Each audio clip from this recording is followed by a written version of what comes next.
Well, hello everybody. Kai Waza with you. Welcome back to my channel and welcome to Season 4, Episode 1 of The Cheap Lounge. This is the program where I show you and we talk about some dollar bin thrift store records that I have uploaded onto my easy listening hobby channel called Moody Mood Music on Live 365 that I would have uploaded recently. Now, a little bit different today because right now, of course, it's the holiday season when I'm recording this, and Moody Mood Music is celebrating our season of joy, which is to say we are playing all vintage Christmas music 24 hours a day, 7 days a week through the holiday season.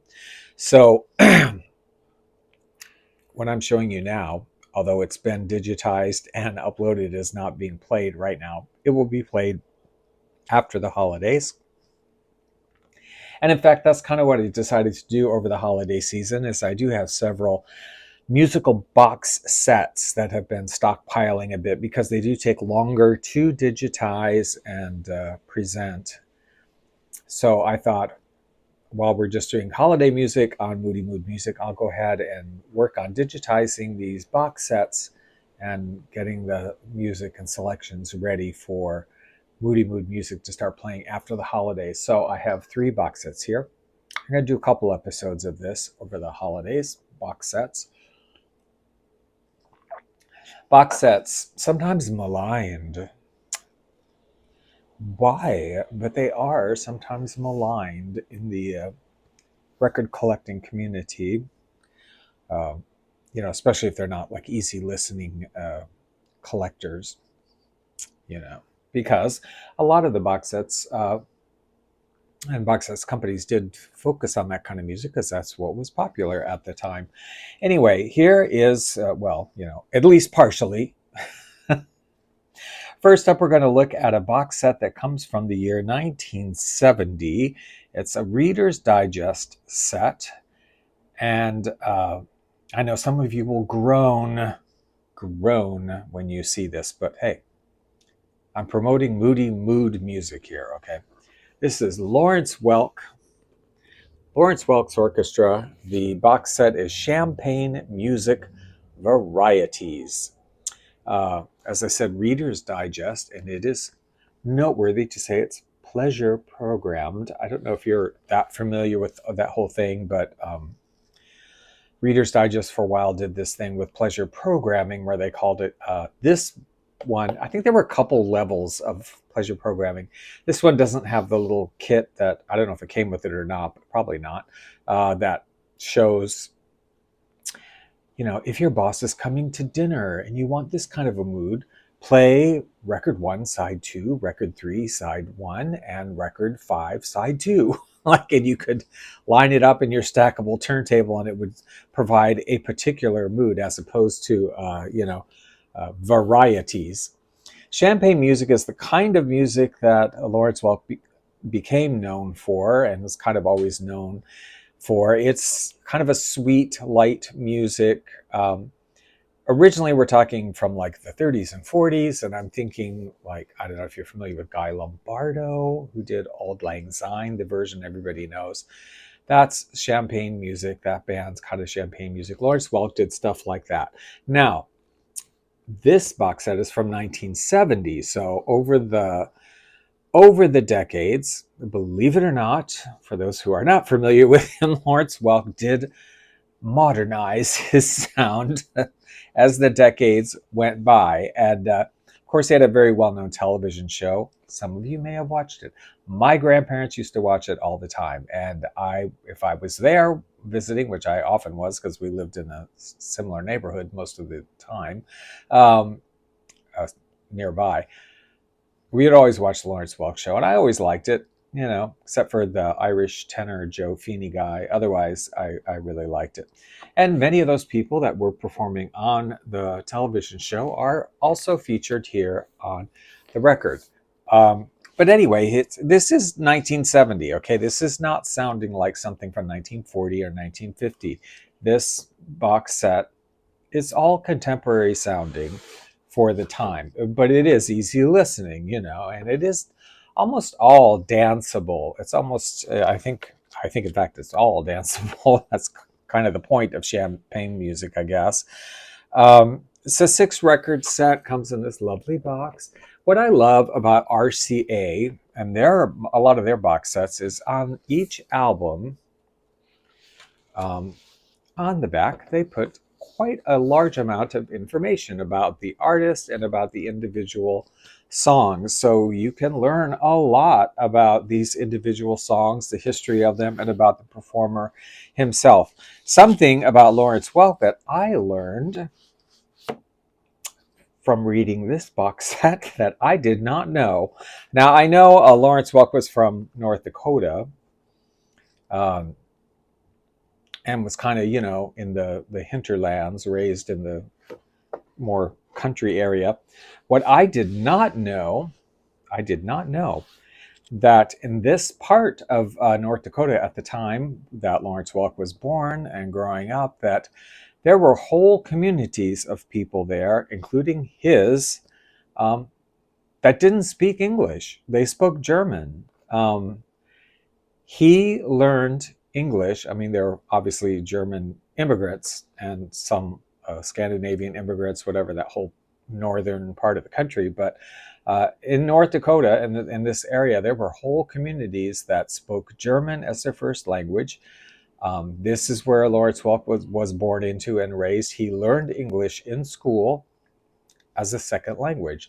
And he always had a bit of an accent. I always just thought, oh, it's just North Dakota, accent. But actually, it does come from his German-speaking origins as well. He always had a bit of a remarkable accent.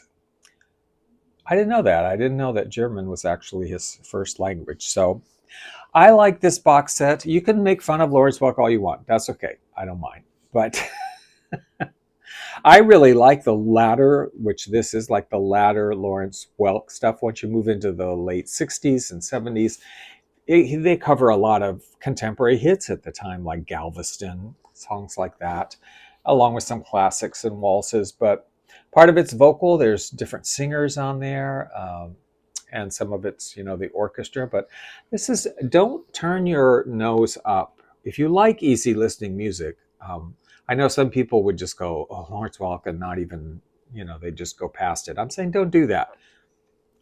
Especially you see a box set like this, or his records that are from the 70s, which there were a lot. He did 1 million in the 70s.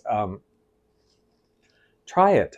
Check it out. If you pick them up for cheap, you might find that you actually really enjoy it. And some of it actually borders on, dare I say, groovy easy listening. Could be.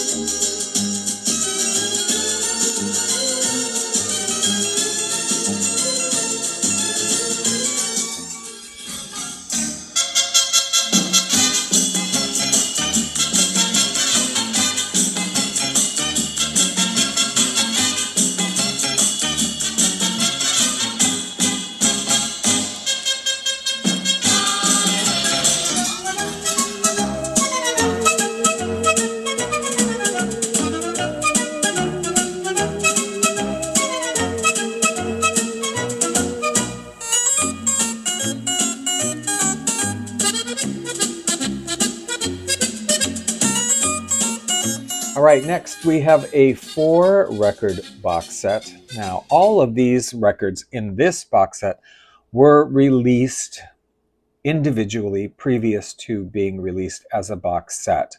The box set came out in 1973. The individual records came out earlier than that.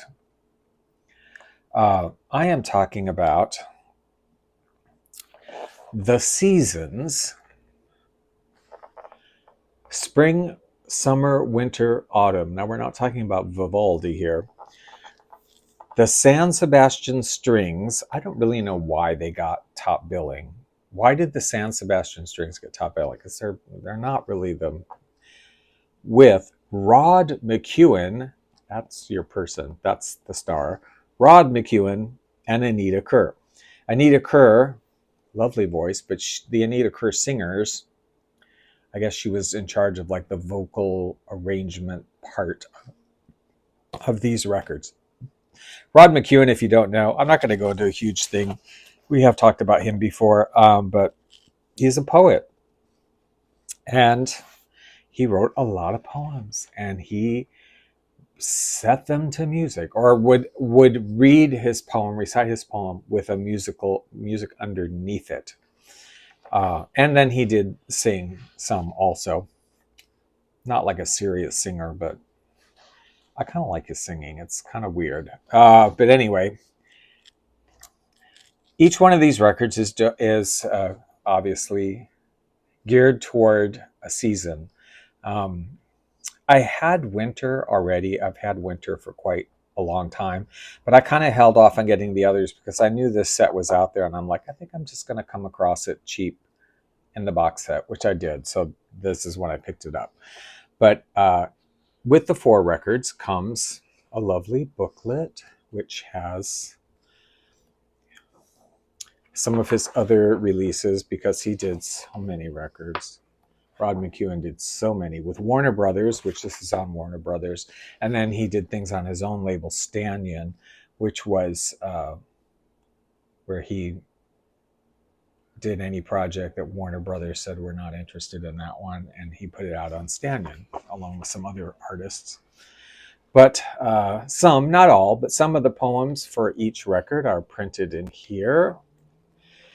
And there's, pictures from the studio with Anita Kerr and other people involved with this. Again, I don't exactly understand why the San Sebastian strings get the top billing. Anita Kerr, I guess, and Rod McKuen were actual friends in real life as well. Summer comes late in the hill country. Trees and grass both take their time greening. Bougainvillea waits until the middle of July to climb walls and run along fences. It's autumn, all right. You can feel it. With the taste of summer still in my mouth, my lungs breathe autumn. I'm only talking to your bedroom wall. British television ends so early, long before the sleeping pill takes effect. I wish you could see me. How alone I am. How sorry for myself I look. You'd be pleased. Vindicated.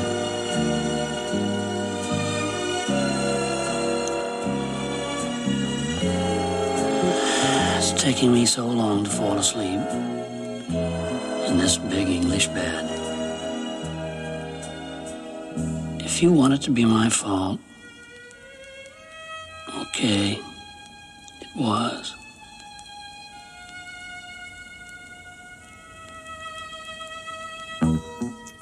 If you like Rod McKuen, you'll like the set, sort of. I have to say, I am not absolutely crazy. I do like Rod McKuen, but I'm not absolutely crazy about this as a set, because for some reason, in all of his, most of his recordings, there's some poems, spoken with music, and then there'll be a few songs that he sings. There'll be a couple of songs that he sings that he has written.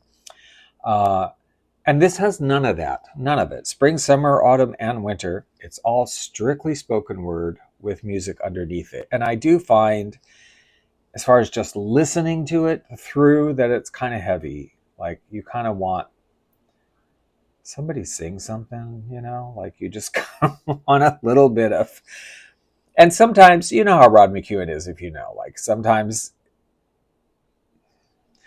you don't exactly understand what he's talking about. And then other times they're very poignant. There are certain ones that I'm like, ooh, that was, yeah, I resonate with that one. Like, I get that. And then sometimes I'm like, what are you talking about, dude? What are you even talking about? So I don't know. This, for me, it's kind of hit or miss. It's up to you. We have uploaded, some selections to Moody Mood Music, but we are not playing all of this. I mean, this is a whole heck of a lot to put on at one time. But we will upload and we'll play a few of the selections on here. San Sebastian Strings, Rod McKuen, Anita Kerr. It's Christmas time, but no, I'm not Santa Claus, and no, I'm not Bing Crosby. But I'm here to tell you where you can hear Bing Crosby. A lot of Bing Crosby. That's on Moody Mood Music Radio on Live365.com. Because right now, Moody Mood Music is celebrating the season of joy. The season of joy. It's all Christmas vintage vinyl. 24 hours, 7 days a week. Bing Crosby. Andre Castellanos. How do you, I don't know how you say his name. Percy Faith. You know Percy Faith. Andy Williams and Johnny Mathis and Nat King Cole. The voices of Christmas. They're all on Moody Mood Music, the season of joy. You can tune in right now and hear it. 24 hours a day, 7 days a week. It's all the great old vintage Christmas music. Won't you give it a listen? You won't regret it, and if you do, you can just turn it off, okay? Moody Mood Music. The link is below in the description box. Okay, finally today we have a lovely set, and I do mean this is very lovely, from the famous Longines Symphonette of Larchmont, New York. There's no date on this. I'm assuming this set is from the 70s, 1970s. I would think. Maybe late 60s, I don't know. It's Ebb Tide, Songs of Romance from Near and Far. Very lovely set. Now,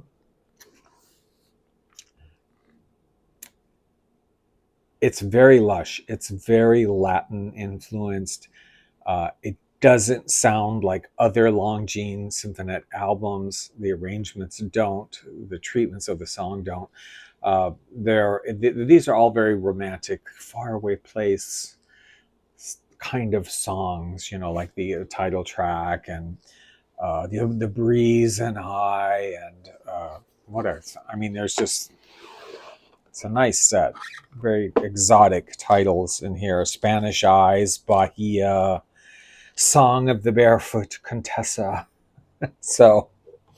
But there's a companion album to this. When you got this box set, there was a free album that came along with it that I've had for a long time called The Song Is You. And I had that before I had this. And when my story with this box set is when I was playing The Song Is You and recording it, uploading it for Moody Mood Music, I'm like, this doesn't seem like a normal Longines Symphonette orchestral album. I mean, it's very, very lush. There's a lot of percussion, not ping pong percussion, but just Latin-esque, very dramatic, sweeping bongos while songs are playing. And I'm like, this just sounds like. And I thought of Manuel and his Music of the Mountains, which was kind of a British group that was popular and easy listening. Manuel being a pseudonym actually for Geoff Love, who recorded orchestral things under his own name and as Manuel, Music of the Mountains. But it sounds like Manuel, Music of the Mountains. And I started looking up some of the exact songs, on YouTube and other places that were in The Song Is You album. And I'm like, this is Manuel in the Mountain. This is not the Longines Symphonette. When I started checking out the tracks on this album, And somebody had made a mention in Discogs that, oh, the arrangements on this box set bear a striking resemblance to the music of Manuel and his music of the mountains. And I'm like, yo, dude, they do more than bear a resemblance. I mean, I know artists when they actually directly take an arrangement, an exact arrangement of something, and re-record it themselves and use the same arrangement. You can still tell the difference, it's just not exactly the same recording, whatever. But I started checking out Manuel things on YouTube, or things I didn't have, because I do have some of his stuff. And I discovered, listening to various tracks, I'm like, this is Manuel and his music of the mountains.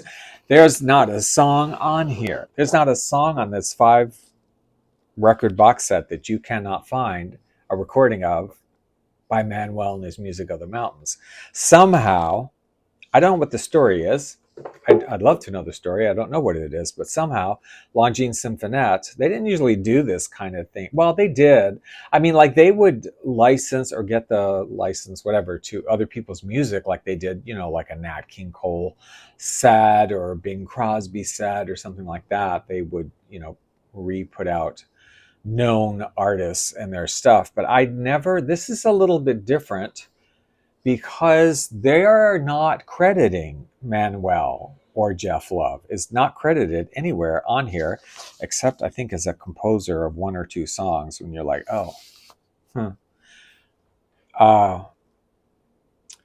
there's nowhere on here. It comes with a nice little book that has beautiful clip art or whatever that I will show to you. But there's nowhere that they say Longines Symphonette presents the music of Manuel and his music of the mountain, Ebb Tide, or the music of Geoff Love and his orchestra, Ebb Tide. No, they just take the credit for it. Longines Symphonette throughout the whole thing. There's nothing said about Geoff Love or Manuel, or that this music isn't by the Longines Symphonette. But it's not. And I don't know. I'm sure, I don't mean like it's pirated or illegal. I don't mean that. But, they made some kind of arrangement to have the music of Manuel. But I don't know why they didn't, what the idea or the thinking was to not credit them. Instead, to just make it like a straightforward Longines Symphonette. Anyway, if you have Manuel and his music of the mountain records, you don't need this. Because it's exactly the same. If you do not have it, any of Manuel and his music of the mountains, this is absolutely beautiful. I mean, this set is amazing. Every song, it's like so lush. The bongos, the sweeping strings. It's like you're, in some romance novel, standing, on the shore in a beautiful Cuba or some tropical place, and the breeze is blowing, and it's nighttime, and romance is in the air. This is great stuff.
No date on it, as I said. I think definitely probably late 60s or 70s. Yeah, because launching Symphonette went out of business when like 75 or something, 74. Anyway, probably late 60s then. This is great stuff. If you run across this one, you need to pick it up because it's beautiful. But if you have a lot of Manuel and his Music of the Mountain, don't bother, because this is not like Manuel and his Music of the Mountain. It is Geoff Love masquerading as the Longines Symphonette. Okay, that's it, you guys. Check out my radio stations if you choose. They are going to be linked below. I have 3 of them. I don't make any money off of them. In fact, I pay a little bit to have them. I do it for fun. I do it because I love to share the music. I do have a Buy Me a Coffee that's linked down below if you're interested in supporting the station or the channel in that fashion. That would be lovely. And also, I encourage you just to listen. If you just tune in to any of those radio stations for any length of time, the longer the better, of course, but for any length of time, they do something called revenue sharing. So they run ads, of course, and if based on the number of people listening to your station when the ads are playing, you get not a kickback, but you get a slight reduction in your monthly cost to them for doing it. So you do get kind of a little bit back just from listening, which costs you nothing. And if you like holiday music right now during the season, Moody Mood Music is playing all vintage holiday music. Radio Green Goddess and Hawaiian Hi-Fi are playing Christmas music. Also, not 100%, but Christmas music in their genres as well, New Age and vintage Hawaiian Christmas music. So thanks for watching. I look forward to your comments. Like the video, subscribe, share, and if you have any of these or check them out, let me know what you think, okay? That's a wrap on Season 4, Episode 1 of The Cheap Lounge.